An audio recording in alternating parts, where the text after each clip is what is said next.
Hi guys, स्वागत करता हूँ आपका Sunday super fast GK session में जो का 7 मार्च की है। संडे है, छुट्टी का दिन है, ज़्यादा टाइम नहीं लूँगा, सुपर फास्ट तरीके से जाऊँगा। Which firm has adopted a resolution sponsored by India to mark the 2023 as international year of millets? UNGA, UN security council, united nation development programme, united nation environment programme, none of these. The correct answer for this is united nation general assembly. India along with Bangladesh, Kenya, Nepal, Nigeria, Russia और Senegal ने ये resolution pass किया है। इन्होंने table किया था और resolution pass हो गया यूएनजीए में, जिसमें 2023 है international year of the millets. India has recently signed a key pact with which country for the sale of its BrahMos cruise missiles और defence material and equipment? Malaysia, Maldives, Philippines, Canada, none of these. The correct answer is Philippines. Philippines के साथ ये की pact sign हुआ है।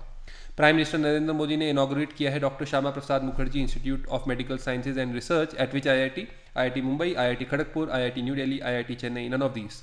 IIT Kharagpur, तो ये IIT Kharagpur के अंदर हुआ है। ये doctor Shyama Prasad Mukherjee research institute है। India has to fund NR rupees 246 million for the construction of 3 cultural heritage in which country? Tibet, Bhutan, Bangladesh, Nepal, none of these। इसी से आपको पता लग जाना चाहिए, नेपाली रुपीस है तो नेपाल के अंदर ये रिकंस्ट्रक्शन हुई है, राइट। इसमें आता है ललितपुर, महावीराय ललितपुर, सुलिघ्यांग गुम्बा, शेर मथांग गुम्बा, ये सारे सिंधु पलचौक डिस्ट्रिक्ट में है। ये मिनिस्ट्री ऑफ एक्सटर्नल अफेयर्स ने जानकारी दी है। Who among the following has virtually inaugurated 6 new outreach service centers for communication disorders? ये किसने किए हैं? This is across the country by AIISH Mysuru. So kindly अपना आंसर बताएं। The correct answer for this is Dr. Harshvardhan, because he is the minister for health. तो ये इसका full form है ऐश का, all India institute of speech and hearing, AIISH. Which city has emerged as the best performing municipality among all million plus municipalities in the first ever such ranking by the center? Bhopal, Gwalior, Indore, Kochi, none of these. The correct answer for this is Indore. Indore number 1 आई है million plus municipalities में, और NDMC ने top किया है small municipalities में। आगे चलते हैं। विच ऑफ द फॉलोइंग कंपनी है ने रिसेंटली टेस्ट किया स्टारशिप SN10 इसके 2 रिसेंट फेल्ड अटेम्प्ट्स के बाद? The correct answer for this is very easy, space x. Tesla नहीं है, टेस्ला इलेक्ट्रिक व्हीकल कंपनी बनाती है। स्पेस एक्स मस्क जी की जो है वो स्पेस लॉन्चेस करती है, तो ये स्पेस एक्स है। Which company has named was named the Hindu Group Champion Publisher of the Year 2020? किसे मिला है ये? Van Ifra, Online News Association, Reporter Without Borders, International Press Institute, none of these. The correct answer for this is Van Ifra. Van Ifra को ये मिला है। Who among the following has launched the Path Pradarshak free coaching facility for students who are preparing for competitive examination across the state?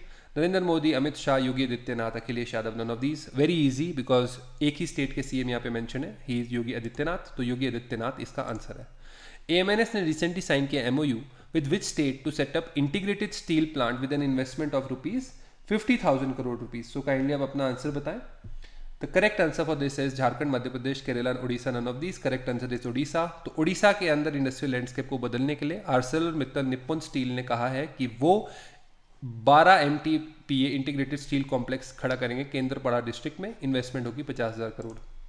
Who among the following has recently presented Uttarakhand budget 2021-2022 with an outlay of 57,400 crore rupees? तो इसका correct answer है त्रिवेंद्र सिंह रावत, इन्होंने ये present किया है, right.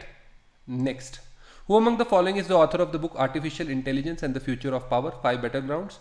Konrad else ने नहीं किया, ये कल्चरल बुक्स पे लिखते हैं। सुब्रमण्यम स्वामी ने नहीं किया, ये पॉलिटिकल इश्यूज पे ज़्यादा लिखते हैं। कल्चरल इश्यूज पे भी बहुत पहले लिखते थे।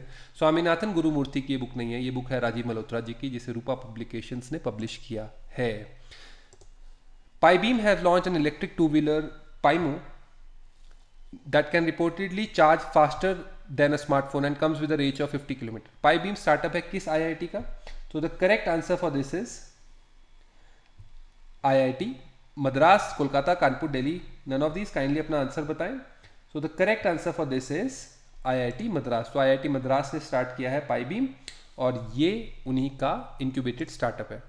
PNB हाउसिंग फाइनेंस ने टाई अप किया है विच बैंक के साथ स्ट्रेटेजिक को लैंडिंग सर्विस के लिए, जो कि रिटेल होम लोन्स को कॉम्पिटिटिव रेट्स पे देने के लिए फैसिलिटेट करेगी? सो काइंडली आप अपना आंसर बताएं। The correct answer is yes bank. तो येस बैंक के साथ ये स्ट्रेटेजिक को लैंडिंग पैक्ट हुआ है होम लोन्स के लिए। Which of the following bank ने रिसेंटली साइन किया है memorandum of understanding with Indian army, ताकि ये salary accounts all retired and active army personnel को प्रोवाइड कर सके? ICICI bank, Kotak Mahindra bank, yes bank, HDFC bank, IDFC bank, none of these. Kindly अपना answer बताएं। The correct answer for this is Kotak Mahindra bank, तो Kotak Mahindra bank के साथ ये हुआ है। Which company has announced a partnership with Indonesia's Indica Energy to provide solar battery storage and EV solutions to South East Asian nation? तो kindly अपना answer बता सकते हैं आप। The correct answer is fourth partner energy. Fourth partner energy ने tie up किया Indonesia की Indika energy के साथ। नेक्स्ट पे चलते हैं। UN secretary general Antonio Guterres ने स्टेट किया है कि कौन सा ईयर होगा मेक और break year to confront the global climate emergency. The correct answer for this is 2021। तो 2021 को बोला गया है। विच कंट्री का स्टेटस है जो as a democracy and free society has been downgraded to partly free in the latest annual report on global political rights and liberties by freedom house, a US government funded NGO जो study करता है political freedoms around the world. China, Japan, North Korea, Maldives, none of these. The correct answer for this is E, none of these. तो ये है India. इसको free to partly free बोला गया है डेमोक्रेसी रिपोर्ट के अंदर, राइट। इसमें ये एक्चुअली जो बाहर की कंट्रीज होती हैं वो बहुत फंडेड होती हैं, दूसरी कंट्रीज को डिस्टेबलाइज करने में इनका रोल होता है। तो इन्होंने फ्रीडम इन द वर्ल्ड में बोला है डेमोक्रेसी अंडर सीज, और इंडिया को बोला गया है कि इसने अमेंडन कर दिया अपना potential to serve as a global democratic leader. Reliance Power ने रिसेंटली फॉर्म किया joint venture with which company for 745 megawatt project in Bangladesh. तो Jera, Chubu, Tokoshu, Kansai, none of these. The correct answer is Jera. तो ये Japan की जेरा है जिसके साथ ये करेंगे। Which country has regained its position as India's largest trading partner? The correct answer for this is China. तो चाइना ने दोबारा अपना ये स्लॉट ले लिया है। आगे चलते हैं। Ministry of information and broadcasting information ने रिसेंटली कोलैबोरेट किया किस आईआईटी के साथ? Centre of excellence for games के लिए। So the correct answer for this is IIT Bombay. तो आईआईटी बॉम्बे के साथ ये centre for excellence in gaming animation बनाएंगे। Very very important. पोवई में इनका सेंटर है आईआईटी मुंबई का। Thank you very much. Have a nice day.